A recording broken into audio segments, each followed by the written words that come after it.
welcome to the show, gentlemen. Thanks for having us. This is so. We in the building. You know, it feels like it's been too long. It's crazy. Been a minute. I remember meeting you, and my mind was blown, not just by the food you cooked, but by the stories that you told, the way you encapsulated people's cultures, their identities, everything into something we take for granted every day, which is food. Let's start with the very beginning, the inception of it all. Ghetto Gastro. So many people have a negative connotation when it comes to ghetto. Be like, "Ooh, that's ghetto," you know. And then gastro has this culinary idea behind it. But you took it and you flipped it. I'd love to know why you chose that name. Well, we know opposites attract, and as a multidisciplinary business, we want to use food as a vehicle to tell stories, you know, about culture, politics, empowerment. You know, mainly we're using our creative energy to uplift Black and brown communities. I love that. Yeah, I love it. And the way you do it is by leveling up, I mean, food from all over the world. I've eaten your food, and I mean, not even gassing you up. You remember this. I ate the food, and I was like, man, New York has the best food in the world. And then I stumbled on a few places. I was like, these guys tricked me because their food was the best food in the world. New York has great food, but you really take it up to another level. You've created something that's truly special, and everyone that talks about your collective talks about it with a level of excitement, pride, and joy, because that's what you encapsulate. You know, you take food and you create a story from it. Why do you think it's so important to do that? Well, we break bread to build bridges, you know, and I'll let P.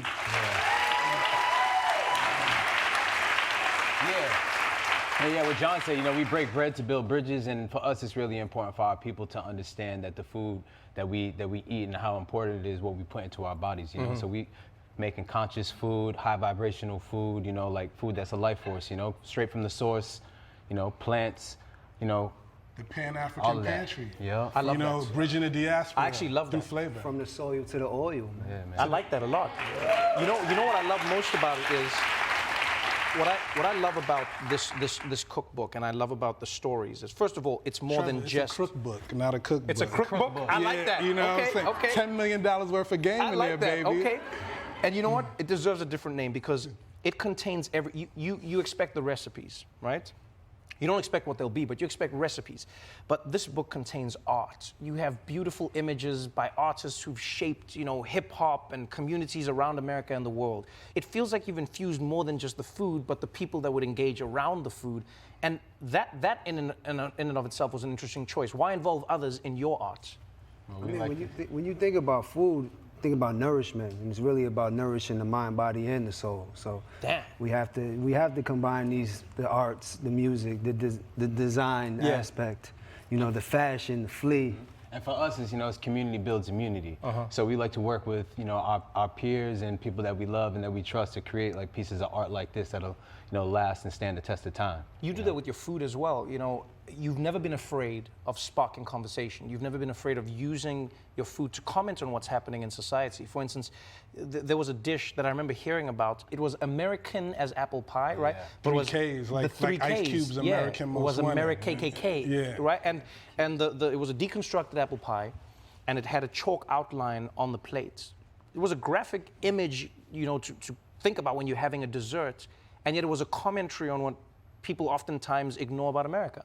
Yeah, food is a vehicle for us. It's an artistic expression, you know, for us to, you know, express our feelings and our thoughts, and we do it on a plate. And sometimes it might make people uncomfortable, but like that's what art is. You know, we're supposed to spark conversation and make you think deeper into all of the things that are happening. It's just not eating. It's, you know, food for the mind as well. Right. You've also not been afraid to challenge some of the ideas. You know, people love soul food. People have these ideas of how Black people eat.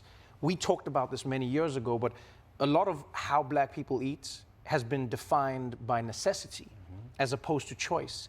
And what you've done is you've come in and you said, we're not scrapping these ideas. We're not getting rid of what Black people have created in a culture. But what we want to do is improve on it. We want to create worlds where the food deserts don't define our diets. You know, you've chosen to go with health. You've chosen to go with a lot of you know, vegetable-based diets. You've really chosen to speak to something. I'd love to know why those recipes. High vibration cuisine, like P mentioned earlier, and we don't call it a food desert. We call it food apartheid because it's not a natural occurrence. You know.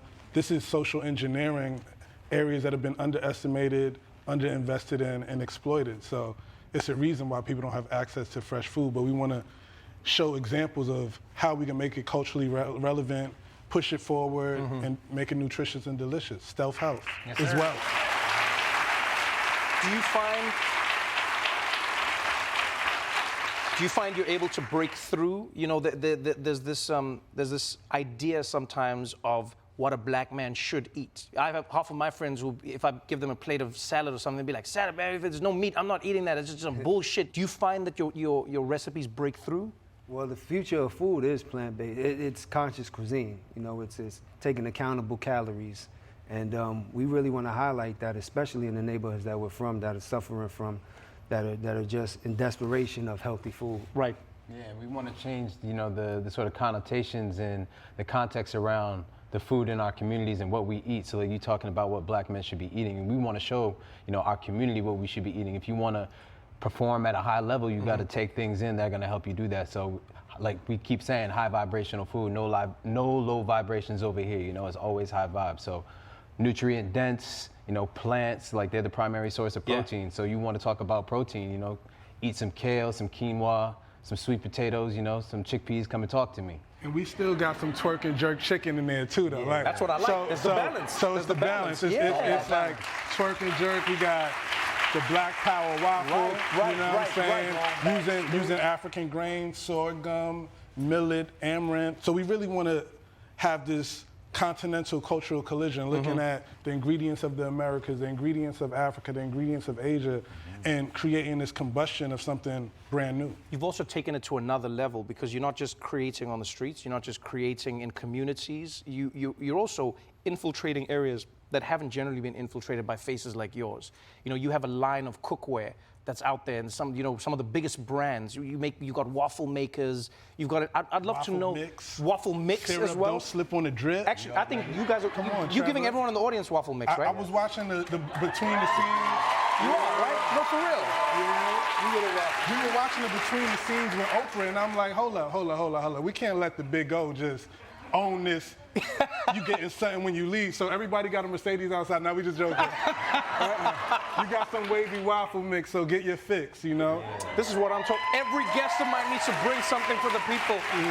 Can I just say, it has been a joy knowing you. It's been a joy seeing the journey. Congratulations on every moment, every success. Thank you so much for joining me on the show. We got it for real, man. For real. Thank you so much. Thank you so much. You got a gift for you too, man. A little gift from Silk City, a little silky. You got your crown. Let me crown you. You got my do-rag? Let me crown you. You got my do-rag? You got my do-rag and everything. You got the do-rag and everything. Let the string go. Let's go. I'm gonna wear this tonight. Don't let the people know. You gotta get it braided back. Black Pound Kitchen is available for pre-order, everybody. Make sure you get it.